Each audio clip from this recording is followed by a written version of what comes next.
I didn't realize how tired I was until the rain started to feel like company. It wasn't the kind of exhaustion that makes you collapse. It was quieter than that. The kind that settles in your bones after months of pretending you're fine. The kind that makes silence feel louder than any alarm. So when I pulled into town with nothing but a suitcase, a half-charged phone, and a journal full of crossed-out sentences, I told myself I just needed space. Time. Air that didn't smell like stale coffee and fluorescent lights. The attic room above the old bakery was smaller than I remembered from childhood visits. Slanted ceilings, one narrow window that fogged up if I breathed too deeply, and a radiator that clicked like a metronome counting down to something I couldn't name. But it was dry and empty, and for the first time in years, no one expected anything from me. The rain began the night I arrived. Soft at first, then steady, then constant. Not stormy, not angry, just present, like it had been waiting. By the third afternoon, I'd run out of ways to distract myself. I'd reorganize my socks, read the same page of a borrowed novel 3 times without absorbing a word, watch the water slide down the window pane in slow, crooked paths. That's when I decided to walk. The cobblestones were slick, darkened by weeks of damp. My boots made soft, hollow sounds as I passed shuttered shops and flower boxes heavy with wet petals. I wasn't going anywhere in particular, just moving so I wouldn't feel stuck. And then I saw the bookstore. It wasn't grand, just a narrow storefront tucked between a yarn shop and a closed florist.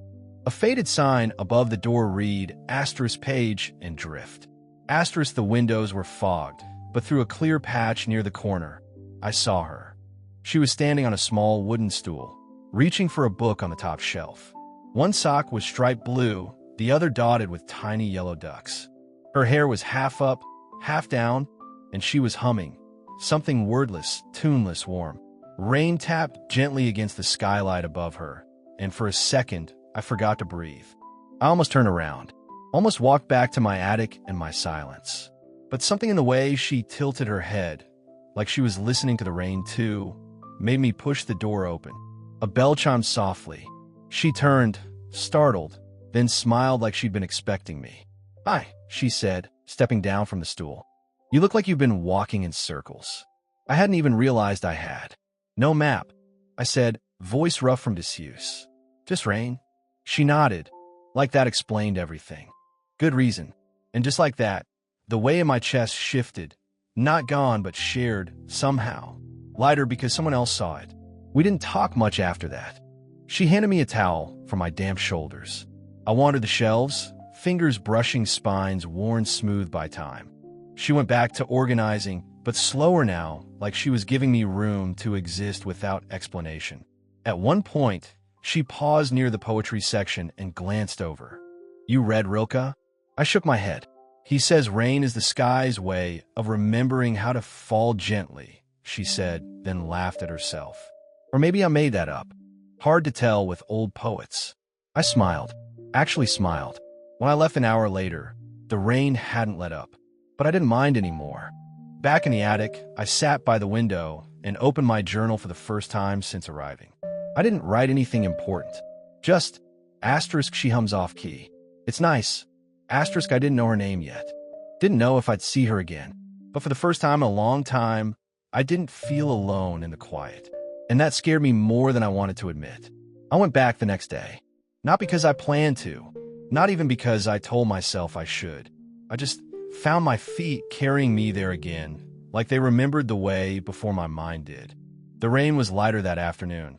More mist than downpour, but the air still held that thick, hushed quality, like the whole town was holding its breath. The bell above the bookstore door chimed the same soft note. She looked up from behind the counter, where she was mending a torn dust jacket with careful hands. This time, she wore mismatched boots, one brown, one black, and a sweater so oversized it swallowed her wrists. "You came back," she said, not as a question, but as a quiet observation, like noticing the tide had returned. "I like the smell," I said, which was true. Old paper, wood polish, something faintly herbal, maybe chamomile. It smelled like safety, though I wouldn't have used that word out loud. She smiled, tucking a loose strand of hair behind her ear. "Most people say that. Then they leave and never come back. I'm not most people, I said, and immediately regretted it. Too sharp, too defensive. But she just tilted her head, studying me like I was a book she hadn't decided whether to shelve or keep on the counter. No, she said softly. You don't seem like you're here to leave. I didn't know how to answer that. So I wandered the shelves again, slower this time. Let my fingers linger on titles I'd never heard of. Stopped at a section labeled asterisk for rainy days and quiet hearts. Asterisk inside were dog-eared paperbacks with underlined lines and coffee rings on the pages. Someone had loved these books deeply, quietly. Those are mine, she said from behind me. I hadn't heard her approach. Well, not all mine. Some belonged to my grandmother. Others just ended up here. Like driftwood. Do you lend them out? Only if someone looks like they need the words more than the book. I turned to face her. And do I? She held my gaze for a beat too long. Long enough that my throat tightened. Then she reached past me, close enough that I caught the scent of lavender soap, and pulled out a slim volume with a faded green cover. This one, she said, pressing into my hands. Start with page 42. I looked down. Letters to a Young Poet by Rainer Maria Rilke. The spine cracked when I opened it. On page 42, a single sentence was underlined in pencil. Asterisk, be patient toward all that is unsolved in your heart. Asterisk, my chest ached. I haven't even told you my name, I said. She shrugged. Names are easy to learn. Hearts take longer. We stood there in the quiet, rain whispering against the glass. No music, no phones, just the sound of two people breathing in the same room, neither rushing to fill the space between them. Eventually, she nodded toward the door. The cafe by the harbor makes tea that tastes like childhood. If you're still walking in circles, it's 2 blocks left. I hesitated. Are you coming? She glanced at the clock, a small brass thing shaped like an anchor. In 20 minutes. I have to feed the cats first. The stray ones under the awning. She raised an eyebrow. You've been watching. I've been noticing. Something flickered in her eyes. Surprise, maybe warmth. She didn't say anything, just gave a small nod and went back to her counter. I left the bookstore with the book tucked under my coat, like a secret. And 22 minutes later, because I waited 2 extra, just to be sure, I sat at a corner table in the Harbor Cafe, hands wrapped around a mug of chamomile tea that really did taste like something kind I'd forgotten. When she walked in, damp-haired and carrying the scent of wet wool, she didn't ask if I'd read the underlined line. She just sat across from me, poured her own tea, and said, sometimes the rain stays longer than the forecast says it should. I looked out the window. The harbor bells rang once, low and distant. Maybe it knows something we don't, I said. She stirred her tea slowly. Or maybe we're just finally learning how to listen. We didn't talk much after that. Just sat while the light faded and the rain blurred the world outside into soft edges. But for the first time in years, silence didn't feel like emptiness. It felt like waiting, and I wasn't sure what for, but I knew I didn't want to rush it. After that, the days began to blur, not in a way that made me lose track of time, but in a way that made time feel softer, like it had wrapped itself in wool. I'd wake just before dawn, listen to the rain tap dance on the roof, and write a few lines in my journal. Not about work, not about the life I'd left behind, just small things. The way steam curled from my teacup that morning, how the harbor gulls sounded lonelier on Tuesdays, the exact shade of green in the moss growing between the cobblestones near the yarn shop. And then I'd walk to the bookstore. Not every day, never on purpose, but often enough that she stopped looking surprised when I came through the door. Sometimes she'd be shelving novels, sometimes rewrapping a broken spine with twine.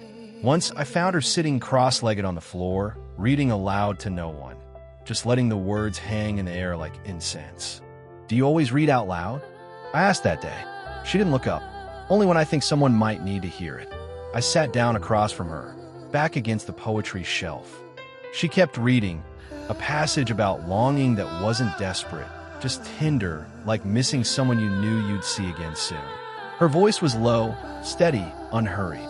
The kind of voice that doesn't demand attention, invites it. When she finished, she closed the book gently and said, "You're still holding your breath." I hadn't realized I was. "I don't know how to stop," I admitted. "You don't have to stop," she said. Just let out slower. We started walking after that. Not planned, just natural, like the tide deciding to meet the shore. One afternoon, we ended up at the empty pier. The rain had eased to a drizzle, and the sky hung low and gray, pressing down like a blanket. We didn't talk much, just walked to the end, where the wooden planks creaked under our weight, and stood watching the buoys bob in the distance. "One," I said, pointing to the closest red one. "Two," she said, nodding toward the next. We counted them all, 7 in total. Our voices overlapping sometimes, quiet laughter bubbling up when we both spoke at once. It was silly, meaningless, and yet, standing there with her, counting buoys like they held answers, I felt something unclench inside me. Later, back at the cafe, she slid a book across the table. "The Little Virtues" by Natalia Ginsburg. "Read the essay about doing nothing," she said.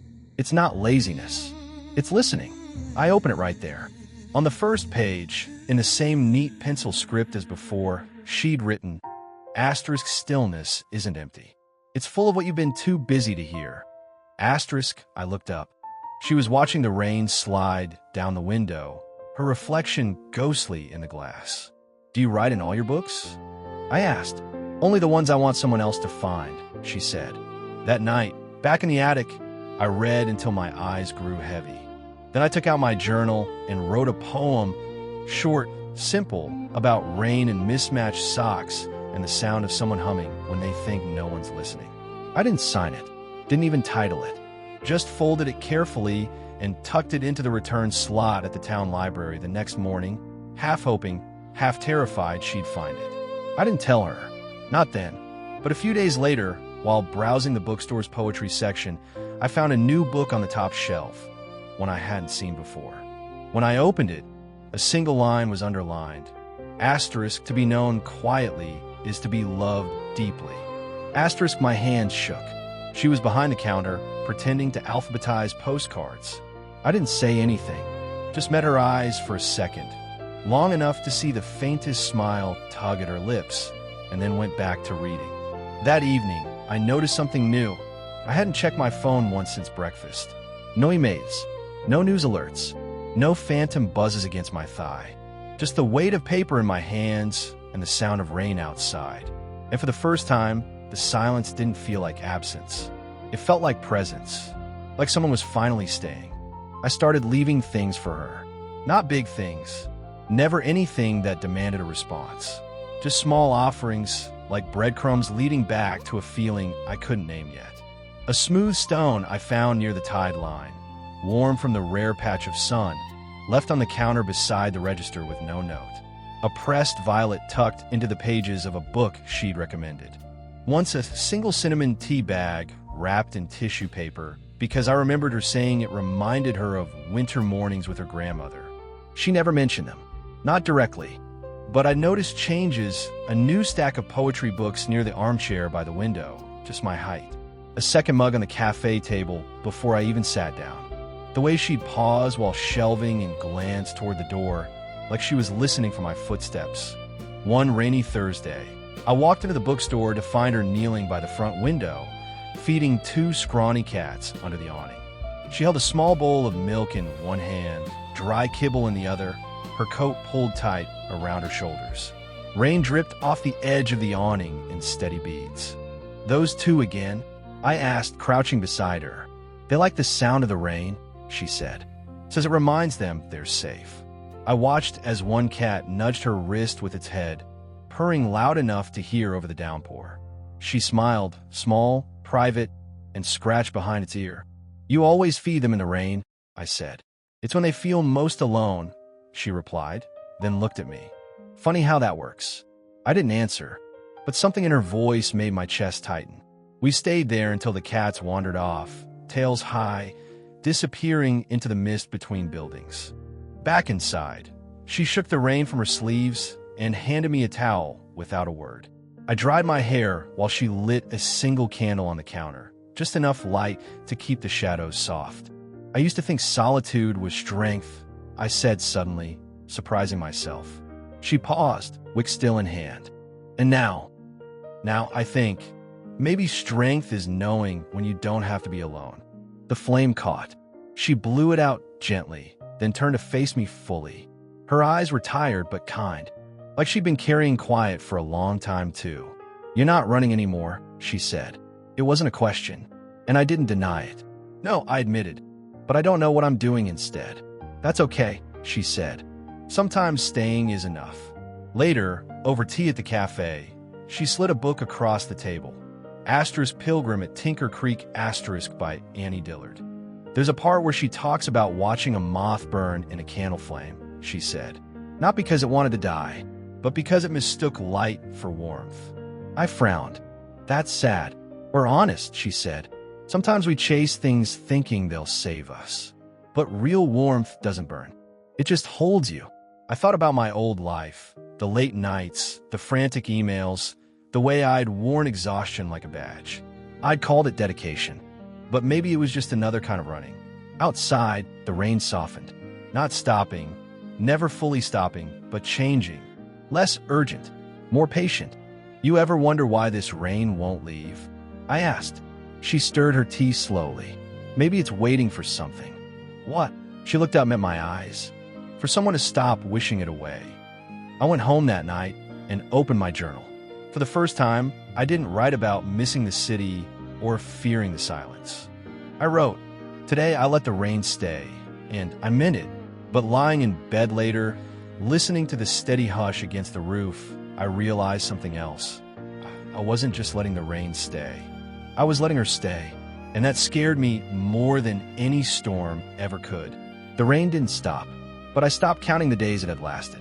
It became part of the rhythm, like breathing like the tide, like the way she always left the poetry section slightly askew because books should feel lived in. I find myself noticing things I never used to. How steam rose from the harbor in the early evening. How the lamplight on the cobblestones looked like liquid gold when it mixed with puddles. How her voice dropped half an octave when she was tired. We fell into a quiet routine. Not scheduled, never forced, just present. Some afternoons, we'd sit in the bookstore's back nook, the one with the sagging armchair and the window that overlooked the alley where ivy climbed the brick walls, and read aloud to each other. She'd pick a passage. I'd respond with one of my own. No analysis, no performance, just voices meeting in the space between sentences. One day, she handed me a worn copy of Stoner by John Williams. "Read the part where he sits in his office after everyone's gone," she said. "Not because it's happy, but because it's true."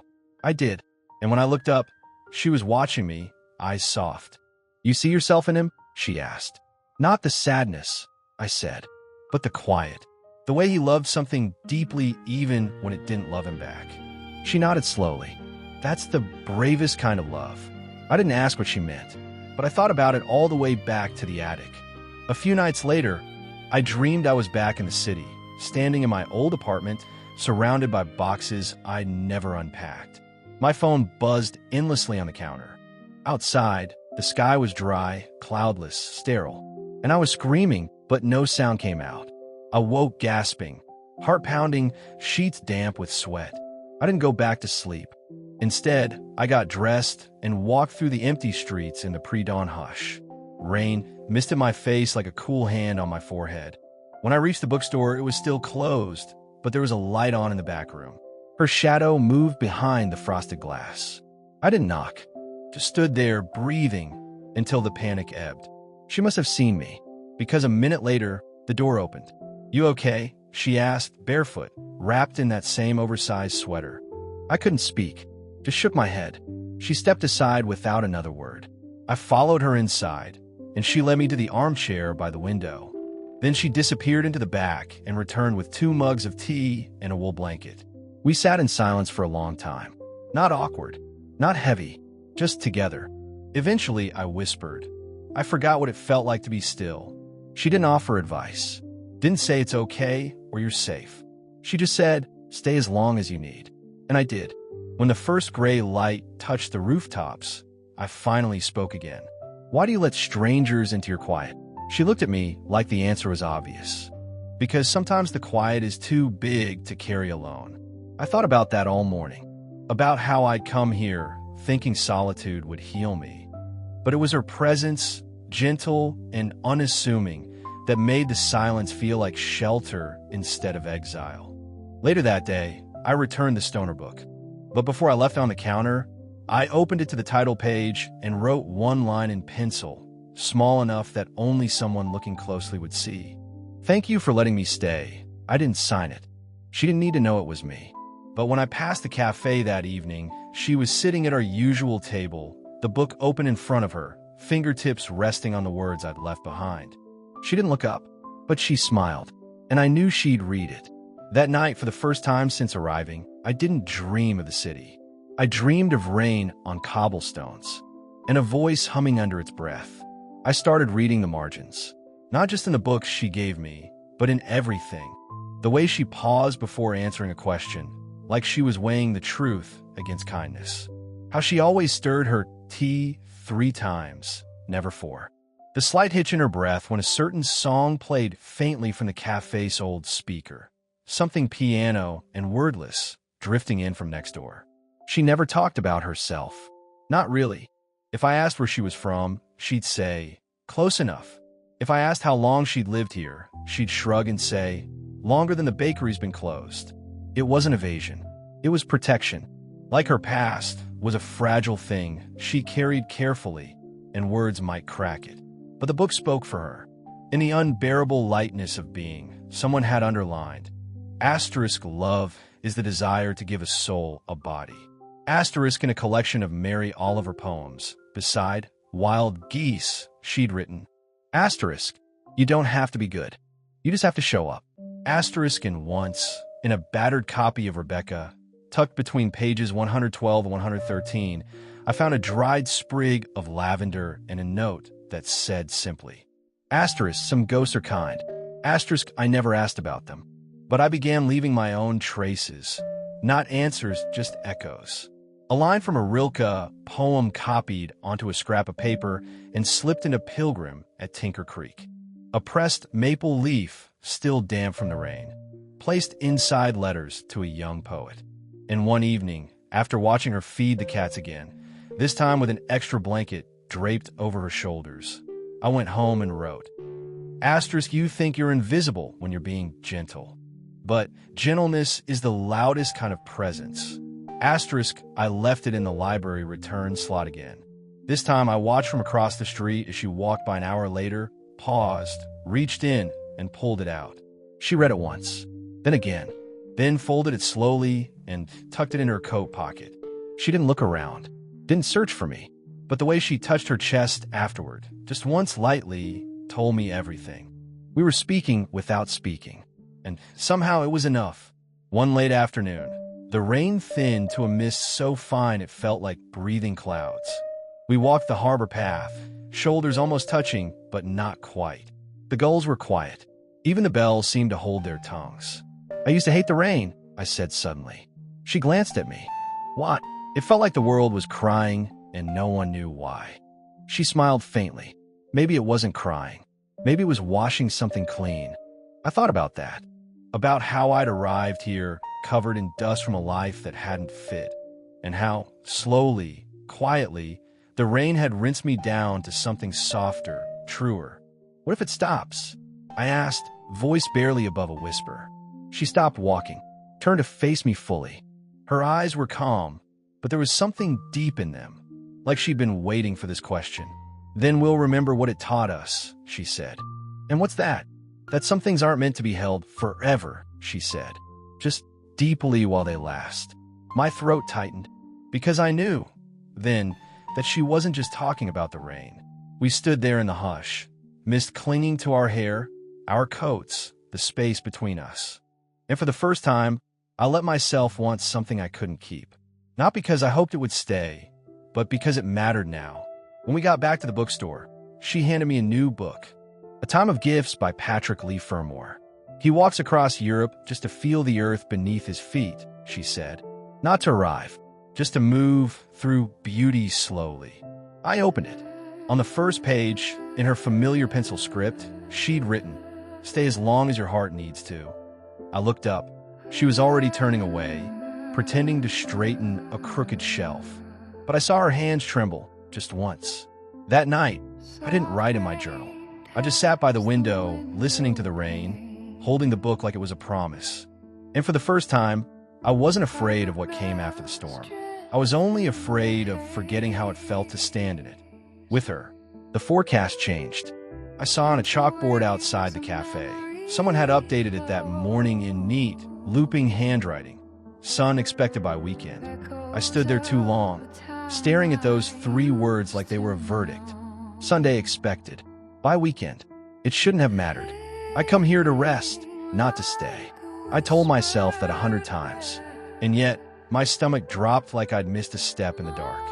I didn't go to the bookstore that afternoon.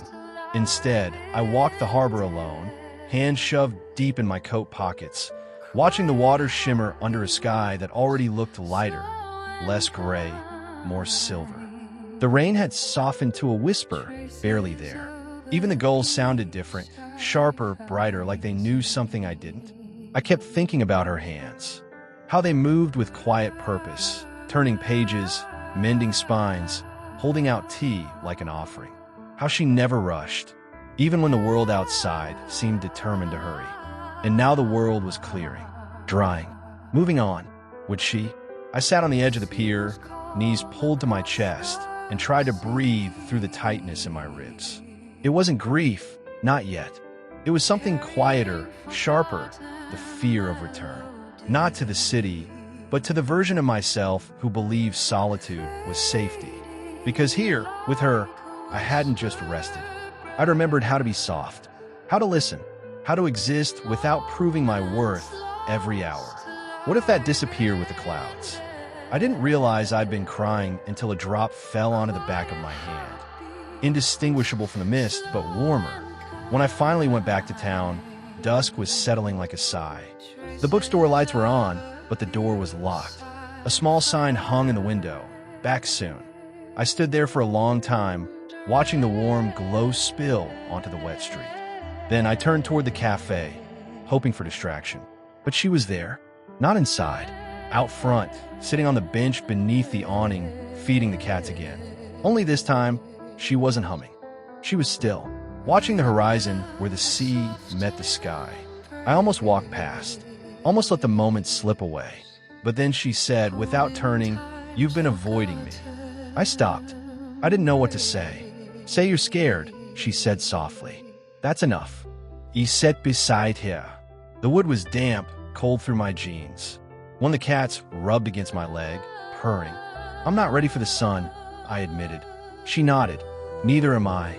We sat in silence for a while, the kind that doesn't need filling. "You don't have to leave when it stops raining," she said after a while. "And I don't have to stay if it keeps going." I looked at her. "Then what are we doing?" She turned to me then, eyes clear and steady. "We're being honest. That's rare enough." I swallowed. "What if I want more than honesty?" She didn't flinch. "Then you'll have to decide if you're willing to risk the quiet." I didn't answer right away, because I knew what she meant. To ask for more was to risk losing what we had. The gentle rhythm, the unspoken understanding, the way we'd built something tender without naming it. But maybe that was the point. That night, I went home and opened the book she'd given me. Asterisk, A Time of Gifts, star. I read until my eyes blurred.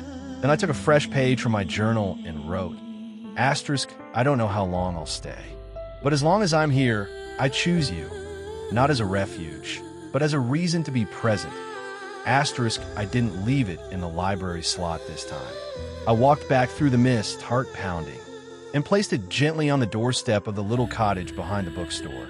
The one with the blue door and the potted ivy I'd seen her watering once. I didn't knock, didn't wait, just turned and walked away before I could change my mind. Back in the attic, I lay awake listening to the rain, still falling, still faithful. And for the first time, I didn't wonder when it would end. I just hoped it would hold long enough for her to read my words. The next morning, the sky was pale, washed out blue bleeding through thin clouds. Not sun, not yet, but close. The kind of light that feels like a hell breath. I didn't go out right away. I stayed in the attic, wrapped in the blanket that smelled faintly of cedar and rain, listening to the quiet hum of the town waking up. No da un peu. Just the occasional drip from the eaves, slow and spaced out, like the rain was saying goodbye one drop at a time. I kept thinking about the note I'd left, wondering if she'd found it, if she'd read it, if it had been too much or not enough.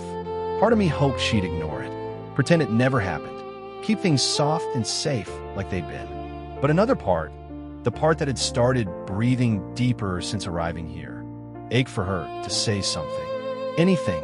By midday, I couldn't stand the waiting. I walked toward the bookstore, not with purpose, just movement, like my feet knew where my heart needed to be before I did. She wasn't inside. The shop was empty, shelves tidy, counter clean. A single cup sat by the register, still warm, but no sign of her. My chest tightened. Had I pushed too far? Broken the spell? I turned to leave, and that's when I saw it. On the windowsill, resting against the glass where the morning light caught it just right, was the book I'd returned weeks ago, Asterisk Letters to a Young Poet's Star. And tucked into its pages, visible even from across the room, was a fresh maple leaf. Dry this time, golden red at the edges. I stepped closer. My hands trembled as I opened it. There, on the same page she'd first shown me, page 42, where Rilke wrote about patience, she'd added a new line beneath the old underlined sentence. In ink this time, not pencil, permanent. And sometimes she'd written, asterisk, the unsolved heart finds its answer in someone else's quiet. Asterisk beneath that, two words, stay a while, not forever. Not always, just a while. I pressed the book to my chest and closed my eyes. The air felt different, not lighter but fuller. Like something had shifted in the space between us, not with noise, but with trust. I didn't see her until late afternoon. She was on the pier again, standing at the very end, facing the open water. No cats this time, no book, just her, coat billowing slightly in the salt breeze, hair loose around her shoulders. I walked out slowly, boots echoing on the wet wood.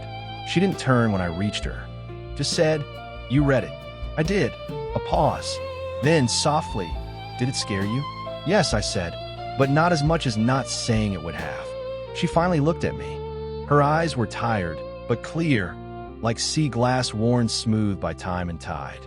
"I don't know how to do this," she admitted. "The part where words matter more than silence." "Maybe they don't have to," I said. "Maybe we just keep showing up." She smiled then, a real one, small but sure. "Even when the sun comes." "Especially then," I said. We stood there as the light faded, shoulders almost touching. The harbor bells rang once, low and lingering. Somewhere in the distance, a door closed. Akat Mithwood. Life, ordinary and tender, moving on. And I realized something.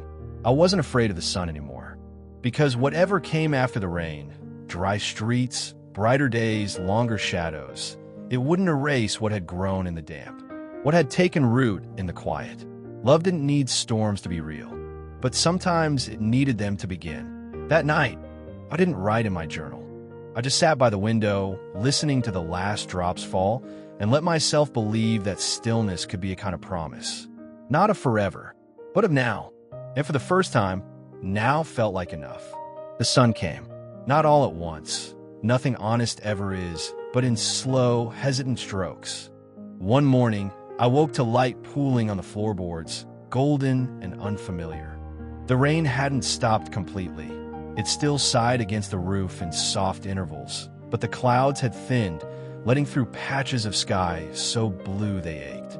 I sat up slowly, wrapped in a quiet that now felt like home instead of hiding. Downstairs, the bakery's old sign creaked in a breeze that smelled of salt and wet earth.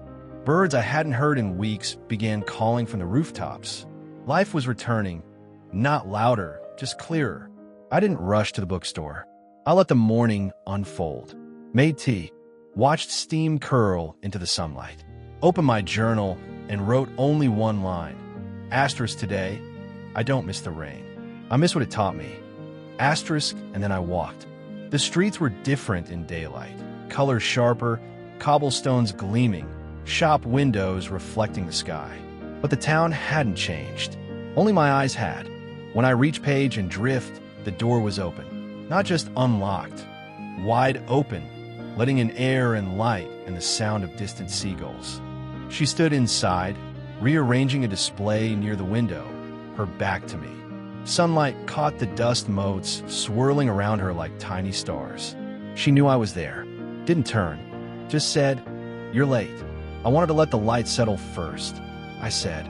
That made her pause. Then she turned, and when our eyes met, something passed between us.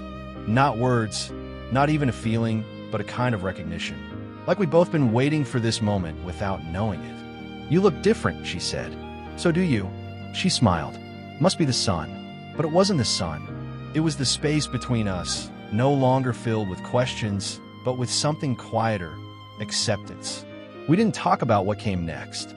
No plans, no promises, just presence.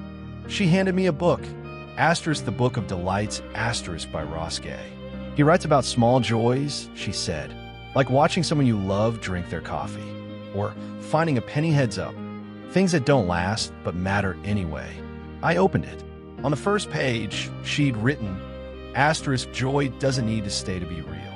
Asterisk, I looked up. Are you saying goodbye? No, she said gently. I'm saying hello to what's here. And that was enough. We spent the afternoon in the back nook, reading side by side, shoulders brushing sometimes, silence comfortable between us. Outside, the world dried slowly. A child laughed down the street. A bell chimed from the harbor. The cat stretched in a patch of sun beneath the awning. Later, as I prepared to leave, she walked me to the door. You'll come back? She asked, not looking at me. I always do, I said. She nodded. Then, almost as an afterthought, she reached into her pocket and pulled out a small, smooth stone, gray with a white streak through the center. She pressed it into my palm. For when the quiet feels too big, she said. I closed my fingers around it. Cool. Solid. Real. Thank you. I whispered. She didn't say you're welcome.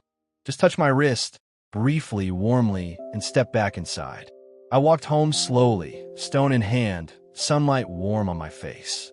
And for the first time, I didn't feel torn between staying and leaving. Because I realized I wasn't leaving anything behind. The rain had soaked into me. Her quiet had rooted in me. This town, this season, this tenderness, it wasn't a pause in my life. It was my life, at least for now, and that was more than enough.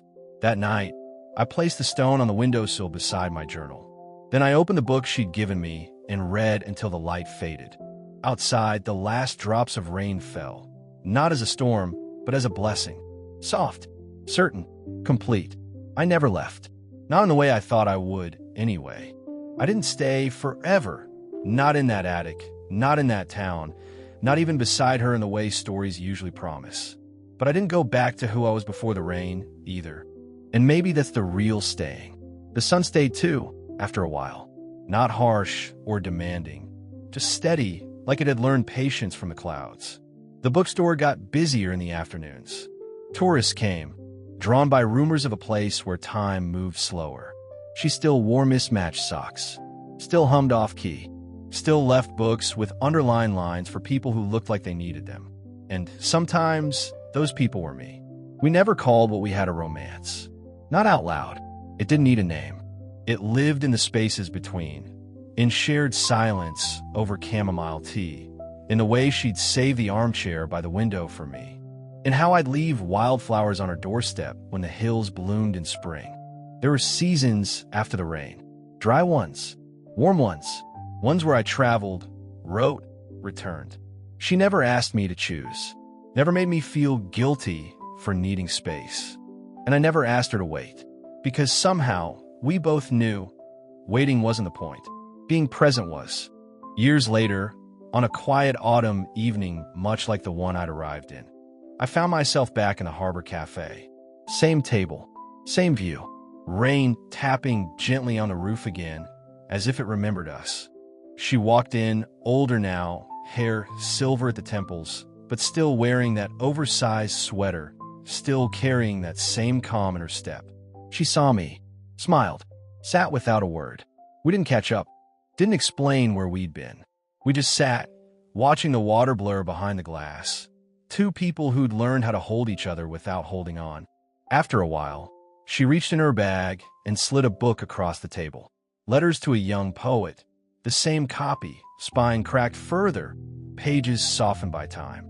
Inside, on page 42, beneath all our old notes, she'd added one more line in faint pencil. Asterisk, some rains don't end. They become part of you. Asterisk, I looked up. Her eyes held mine, steady, kind, full of everything we never needed to say. And in that moment, I understood. This wasn't a story about finding someone to keep me from being alone. It was about learning that solitude and connection aren't opposites, they're companions. That stillness isn't emptiness. It's the space where love can breathe. And that some people don't need to stay in your life to change it. They just need to be there while the rain falls. I closed the book gently, took her hand, not to promise anything, just to say, I remember. Outside, the rain kept falling, soft, certain, endless in its own quiet way. And inside, we sat together, wrapped in a kind of peace that doesn't ask for more than this moment. Safe, settled, enough. And if you're listening now, on a night like this, with rain against your window and silence in your bones, I hope you know you don't have to be fixed to be loved. You don't have to stay forever to matter. Sometimes showing up, softly, honestly, just as you are, is the truest kind of home. So let the rain fall. Let the quiet hold you. And if someone walks into your storm humming off key, maybe let them stay a while. Not because you need saving, but because some connections don't need permanence to be perfect. They just need to be real. And yours already is.